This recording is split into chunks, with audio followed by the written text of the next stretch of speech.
White ऑक group के founder प्रशांत खेमका साहब हमारे साथ कार्यक्रम में हो रहे हैं शामिल। प्रशांत जी, स्वागत है आपका। बताएं सर, नतीजों को किस तरह से देखा जाए? क्या वाकई में बाजार परेशान होगा इन नतीजों को देखकर, या फिर ये शॉर्ट टर्म मामला है?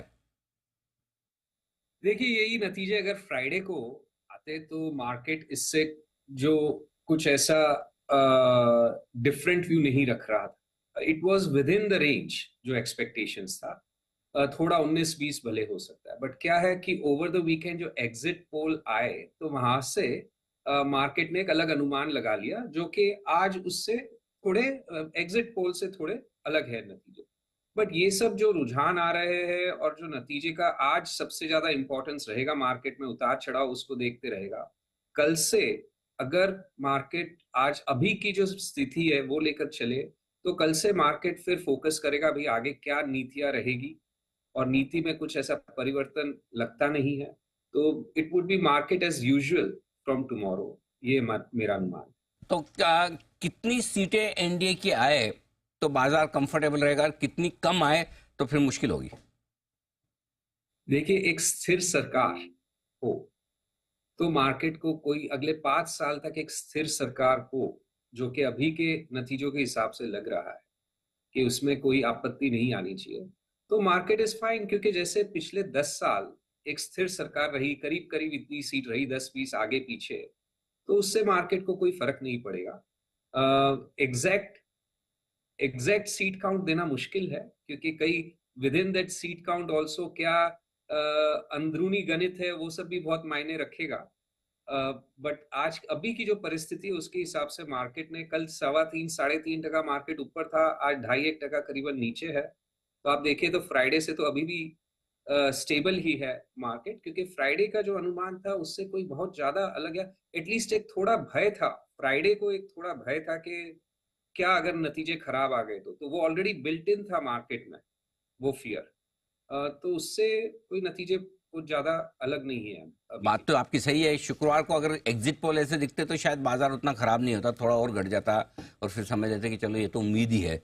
लेकिन हाँ, एग्जिट पोल जितने दमदार है उसके बाद बाजार ने तेज दौड़ लगा दी, तो अब उसी वजह से करेक्ट होता दिखा है।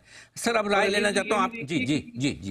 नहीं, अनिल जी ये भी देखिए कि एक इवेंट जो है वो अपने पीछे हो गया है। हम्म। शुक्रवार तक वो इवेंट का रिस्क था, एक वर्स्ट केस पॉसिबिलिटी भी जो थी, चाहे भले लो सिंगल डिजिट पॉसिबिलिटी थी, तो भी एक वर्स्ट केस पॉसिबिलिटी थी, अभी वो भी तो पीछे हो गई मार्केट के हिसाब से, तो इसलिए उससे भी मार्केट को एक राहत मिली है। Okay, perfect. अब प्रशांत जी, राय लेना चाहता हूँ इन्वेस्टर्स के लिए जो इंतजार करते हैं बहुत सारे, बाहर वाले विदेशी भी और हमारे यहाँ भी, कि इलेक्शन के बाद पैसा डालेंगे। अब हिम्मत नहीं हो रही, तो क्या डालने का समय है कि रुके अभी भी? नहीं नहीं, देखिए कल तो काफी बहुत स्ट्रांग नंबर आया है एफपीआई का, आज देखेंगे क्या आता है। बट मेरे हिसाब से जो अपने अभी बात कर रहे थे कि ये रिस्क इवेंट पीछे जाने से अभी कोई आगे ऐसा बड़ा इवेंट नहीं है जिसके लिए मुझे लगता है फॉरेन इन्वेस्टर्स वेट करेंगे। मेरे हिसाब से एफआईआई का पैसा अभी आना चालू हो जाएगा, जो कि टिल फ्राइडे आउटफ्लोज थे, वो अभी आप देखेंगे स्पीड में पैसा वो एफआईआई का डिप्लॉय होना शुरू हो जाएगा over the coming days. And domestic investors भी देखिए, अभी थोड़ी देर पहले ही बात कर रहे थे आप गेस्ट से कि रिटर्न्स जो इक्विटी मार्केट्स ने over the last few years दिए हैं और अभी जो आउटलुक है फॉर कॉर्पोरेट अर्निंग्स, वो काफी रोबस्ट है। एंड मुझे नहीं लगता कि इलेक्शन के रिजल्ट्स के वजह से उसमें कुछ बड़ा चेंज आएगा डोमेस्टिक फ्लोस में। तो फॉरेन फ्लोस जरूर पॉजिटिव हो गए, एंड आई डोंट थिंक कि डोमेस्टिक फ्लोस में कोई अंतर आना चाहिए अभी की जो परिस्थिति है उस हिसाब से। बिल्कुल ठीक बात है। तो फ्लोज रहेंगे, मजबूत रहेंगे। अब इस इलेक्शन के नतीजे के बाद पैसा कहाँ लगाया जाए? क्योंकि पहले तो एक आम राय थी, बस पीएसयू पीएसयू पीएसयू पीएसयू खरीदो। अब क्या कुछ ठंडे होंगे वो? नहीं, वो हो सकते हैं, क्योंकि देखिए उनमें बहुत ज्यादा उछाल आ गया कई सेगमेंट्स में, पीएसयूज में तो अक्रॉस कोई भी सेक्टर में, क्योंकि वो है ही उन्हीं सब सेक्टर्स में।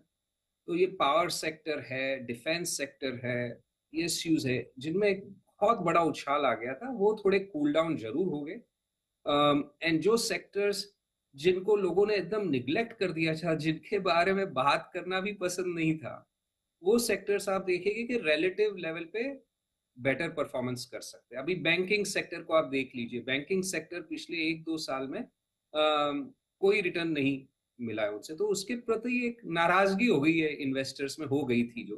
तो मुझे लगता है कि ऐसे कई सेक्टर्स जो है, वो भी banking sector is a big beneficiary. अगर इकोनॉमिक ग्रोथ अपना जो आ रहा है वैसे चलेगा, तो ये banking sector is also a big beneficiary, तो उसके प्रति भी फिर से इन्वेस्टर्स की रुचि बन सकती है एंड इम्प्रूवमेंट वहाँ देखने को, जो लैगर्ड्स है वो सेक्टर्स में इम्प्रूवमेंट्स देखने को मिलना चाहिए in the coming few months. तो चलिए, तो बैंक्स अच्छे हैं और कुछ दूसरे और सेक्टर्स जहां पर अब तक एक्शन कम रहा है, जैसे कि एफएमसीजी वगैरह आज काफ़ी मजबूत भी है, वहां पैसा लगाने का मौका बन सकता है। अब प्रशांत जी, आखिरी सवाल आपसे, एसआईपी इन्वेस्टर्स के लिए क्या किया जाए, उनके लिए क्या राय होगी? देखिए, एसआईपी एक बहुत ही बढ़िया ज़रिया है टू इन्वेस्ट। इन अ वे जब मैं अपनी लाइफ़ के बारे में खुद सोचूँ तो मैंने भी लाइफ़ टाइम से एसआईपी की है। जिस दिन पैसा आता है बैंक में, पहले 19 साल नौकरी की तो 19 साल जो भी पैसा आया बैंक में हर महीने के एंड में इमीडिएटली पैसा मार्केट में रोक दिया। तभी एसआईपी का इतना चलन नहीं था, तो कोई ऐसे एसआईपी में स्कीम में नहीं किया, सीधा डायरेक्टली मार्केट में कर लिया। आज एक एसआईपी का एक मैकेनिज़्म क्रिएट हो गया है जो आज से 20 साल पहले समझो नहीं था।